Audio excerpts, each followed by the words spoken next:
Siamo col signor Gianni Stival, presidente del Consorzio di Venezia. Oggi siamo qui a parlare di un prodotto straordinario, presidente. Queste sono delle vongole, però sono delle vongole particolari.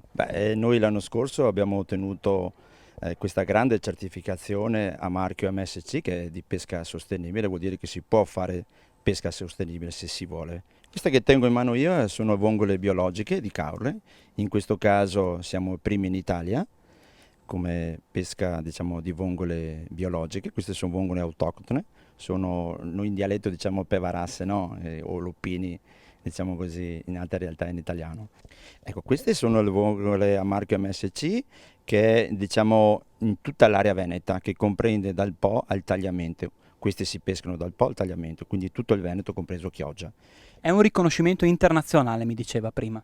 Sì, assolutamente sì, è stata dura, però dopo 4 anni siamo stati in grado di ottenerla per il buon lavoro che da 20 anni noi facciamo come pesca sostenibile. Qui abbiamo altri due prodotti che lei ha curato in questi anni. La cosa più importante è la capacità di valorizzare il suo prodotto, le vongole, all'estero. Che cosa è riuscito a fare tramite questo servizio?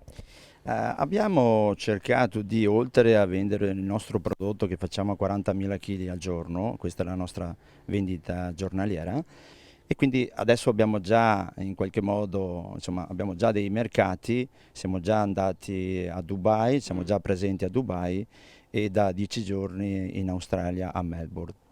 Quindi lei ci sta dicendo che la vera sfida per Caorle, più che puntare su delle novità, è la riscoperta delle proprie tradizioni enogastronomiche, dei propri prodotti, con la capacità di esportarli al di fuori del nostro territorio nazionale.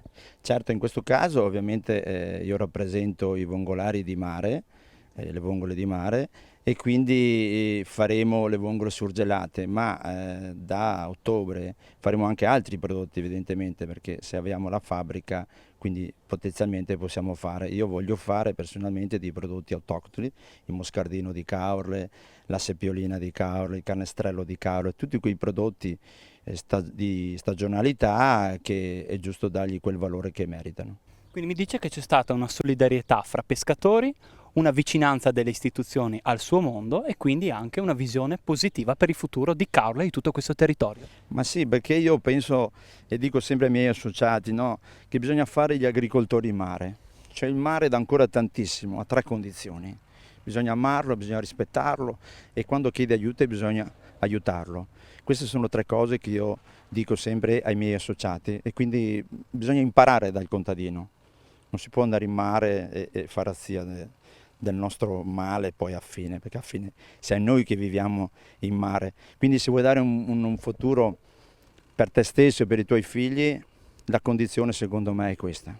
Bisogna fare una pesca sostenibile, noi abbiamo contingentato le quote, noi usciamo solo se abbiamo mercato, se no le barche stanno attraccate a riva. Abbiamo contingentato le giornate, fermo biologico lo facciamo 4-5 mesi all'anno, quindi insomma la nostra parte noi la facciamo, perché è giusto che sia così.